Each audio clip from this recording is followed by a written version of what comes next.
नुहाउनु भयो बुढा? नुहाइसके। बरु नास्ता पो के बनायो?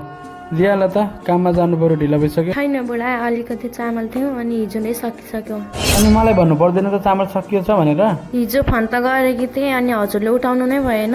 हिजो काममा धेरै बिजी थिएँ। साँझ नुन तेल चामल सबै लिएर आउनु होला नि। तिमी चाहिँ अनि के खान्छौ त? के गर्छौ? म त के गर्नु, यत्तिकै बस्छु। अनि घरबेटी पनि आएको थियो। अनि घरमेटीले के भन्दै थियो त? भाडा भरेर टर्चर गरिरहेको थियो। ठिकै छ, अब उता काम गरेको ठाउँबाट पैसा मिलेको छैन, पैसा मिल्यो भने हेरौँला।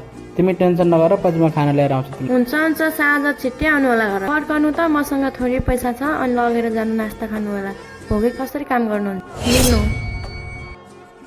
तिमीलाई आफै राखेको भए हुन्थ्यो, पछि के खान्छौ फेरि? नै मलाई केही भोक छैन, उता आन्टीकोमा गएर खाइहाल्छु। हुन्छ हुन्छ। साँझ चाँडै आउनु होला है चामल ल्याएर। हुन्छ छिट्टै आउँछु।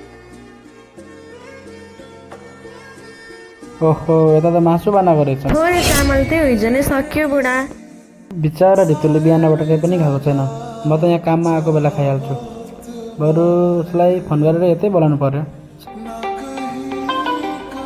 हेलो। हेलो, अनि आन्टीकोमा गयौ तिमी नास्ता खान? छैन गएको, तपाईँले खानुभयो? म चाहिँ खान्नै बसिरहेको छु। अनि तिमी यहीँ आऊ है, यहीँ खाउँला खाना। ए ल म त्यहीँ आउँछु। भोक पनि टन्न लागेको थियो, बुढाले बोलाउनु भयो, अब उतै जाने हो। खै आएन त अहिलेसम्म। कहाँ आयो? आयो आऊ, यहाँ बस। अर्को बिहा छ कि यसमै हो? तिमीलाई यता छ नि अर्को, ल्याऊ।